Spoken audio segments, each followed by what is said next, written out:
넷째 주 둘째 날입니다. 돌을 던져버릴 때와 거둘 때.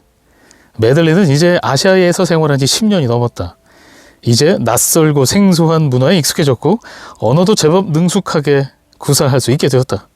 굳센 믿음의 소유자인 그녀는 하나님이 자신의 인생을 다스리고 계시며 가족의 삶도 주관하고 계심을 알았다. 하지만 정치적으로 불안정하고 외국인을 테러 대상으로 삼는 과격한 집단이 있는 나라에서 사는 것이 쉽진 않았다.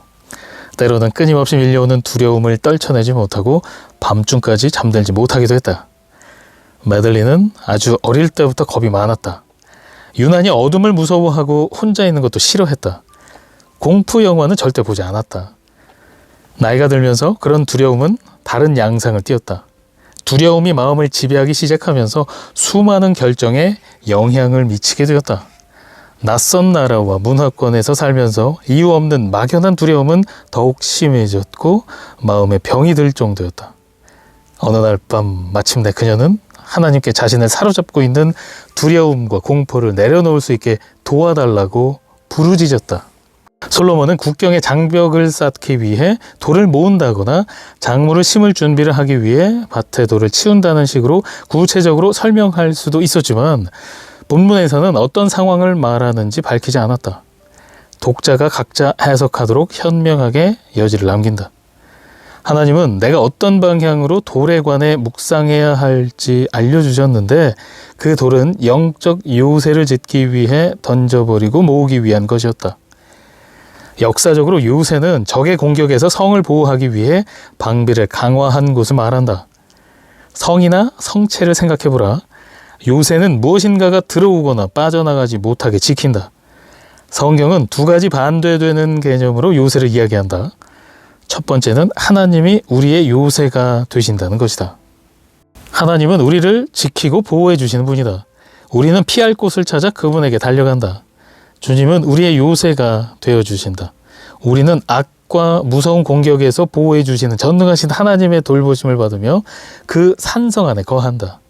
하나님이 우리 인생과 가족의 삶을 보호해 주시도록 기도할 때는 함께 돌을 거두며 모아 적의 공격에서 우리를 지킬 성을 쌓을 때다. 우리는 자녀와 손자, 손녀를 위해 기도하며 그들을 지킬 돌을 거둘 수 있다. 직장 생활을 하다 은퇴했다면 여유가 있을 수 있다. 시간이 여유롭다는 것의 가장 좋은 점은 기도할 시간이 많다는 것이다. 남편과 나는 매일 아침 성경을 읽으며 묵상 시간을 가진다. 그런 다음 커피와 차를 준비하고 우리 자녀와 손자, 손녀의 주위에 보호의 울타리를 치고 그들의 필요를 채워달라고 중보함으로 함께 돌을 모으는 시간을 보낸다. 그들을 영적, 육체적, 정신적으로 보호해달라고 기도한다. 그러니까 예수 그리스도의 보혈로 그들을 덮어달라고 기도하는 것이다. 믿음의 방패로 그들을 보호하고 그들의 적인 사탄의 불화살을 막아낸다. 또 그들의 마음과 생각에 있는 모든 죄의 견고한 진이 무너지고 하나님이 각자의 삶에서 놀라운 일을 해주시기를 바라며 기도한다. 그들이 하나님 나라의 기둥이 되고 믿음의 군사가 되어 순종하는 삶을 통해 이 땅에 주님의 뜻이 이루어지는 것을 보게 해달라고 간구한다. 우리가 자녀 대신 선택을 해줄 수는 없다. 손자, 손녀가 세상을 등지며 살도록 가두어 둘 수도 없다. 하지만 그들을 위해 기도할 수는 있다. 그들을 위한 우리의 기도에는 역사하는 힘이 있다. 솔로몬은 돌을 거둘 때가 있고 또 돌을 던져버릴 때가 있다고 말한다. 돌을 던져버리는 것 역시 두 번째 요새와 관련이 있다.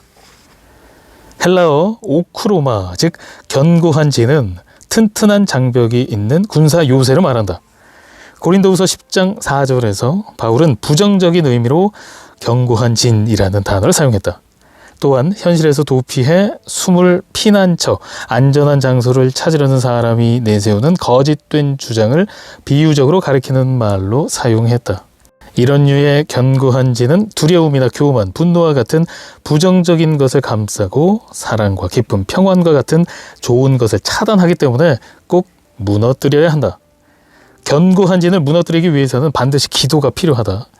잘못된 방향으로 끌고 가는 잘못된 사고방식도 견고한 진에 해당한다. 이런 진 역시 파괴해야 한다. 하나님의 거룩한 수술을 받을 준비가 된 굴복된 심령으로 뜨겁게 기도해야만 이것을 무너뜨릴 수 있다. 교만하게 생각하고 행동하는 습관이 있는가? 그렇다면 교만이 잘못된 생각과 태도를 고수하고 예수님의 빛과 진리에서 멀어지게 하는 삶의 견고한 진이다. 어떤 것을 선택하고 결정하는 데 두려움이 가장 큰 영향을 미치는가? 그렇다면 두려움이 우리가 풍성한 삶을 누리지 못하게 하는 견고한 진이다. 이런 견고한 진은 단순히 몇 번 악한 행동을 하고 죄된 생각을 품는다고 생기는 것이 아니다. 이것은 습관처럼 우리 안에 깊숙이 뿌리내린 거짓된 사고방식을 말하며 이것이 우리 삶을 잘못된 방향으로 이끈다. 어떻게 돌을 던져버리고 우리 마음의 견고한 진을 무너뜨릴 수 있을까? 어떻게 우리 인생을 지배하고 망가뜨리는 이런 사고방식과 행동방식을 버릴 수 있을까? 오직 우리가 순종하는 가운데 성령님이 이 일을 해주셔야만 가능하다. 성령님의 사역에 순종하기 위해서는 겸손한 마음으로 이런 진을 주님의 손에 내어드리고 주님이 파괴하시도록 맡겨야 한다. 제일 먼저 그런 견고한 진이 존재한다는 사실을 인정하는 것이 중요하다. 그 진이 교만이나 두려움일 수도 있고 욕망이나 탐욕, 분노나 용서하지 않는 마음이나 수동적인 태도일 수도 있다. 견고한 진이 존재한다는 것을 인정했다면 그 다음 그것을 하나님의 보좌 앞에 내려놓아야 한다. 고린도후서 10장 4절을 바탕으로 다음과 같이 기도하라. 주 예수님, 제 삶에서 모든 악하고 잘못된 생각을 완전히 내던지려고 합니다. 주님께 순종하지 않고 주님을 영화롭게 하지 않는 하나님을 거스르는 모든 교만하고 악한 생각을 버리겠습니다. 저의 모든 생각을 예수님께 향하게 하여 오직 주님께만 복종하겠습니다.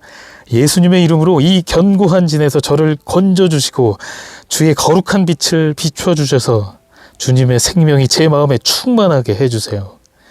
예수님의 이름으로 기도합니다. 아멘. 자아와 죄, 각종 견고한 진에 대해 죽을 때 우리는 자유를 누릴 수 있다. 바울은 자신이 그리스도와 함께 십자가에 못 박혔다고 고백한다. 우리의 견고한 진은 수리해야 하는 것이 아니라 십자가에 못 박아야 한다. 예수님은 견고한 진의 사슬을 끊고 우리에게 자유를 주시려고 십자가에서 돌아가셨다. 견고한 진을 주님께 내어드리며 그것에 대해 죽고 우리에게 미치는 힘을 끊어낸다면 예수님을 믿는 자에게 약속된 풍성한 삶을 누릴 수 있다. 인생의 겨울이 오면 그 어느 때보다도 기도하는 데 많은 시간을 보내야 한다. 우리가 드리는 기도는 견고한 진이 무너지고 사람들의 삶에 성령의 생명이 심겨져 풍성한 열매를 맺을 수 있을 것이다.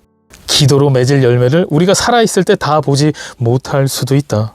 하지만 기도하는데 지치지 않는다면 하나님과 동역하여 가장 중요한 일을 했다는 믿음이 생겨 마음이 평안할 것이다. 하나님은 이런 우리 기도를 들으시고 우리가 생각한 것 이상으로 놀라운 일을 이루신다.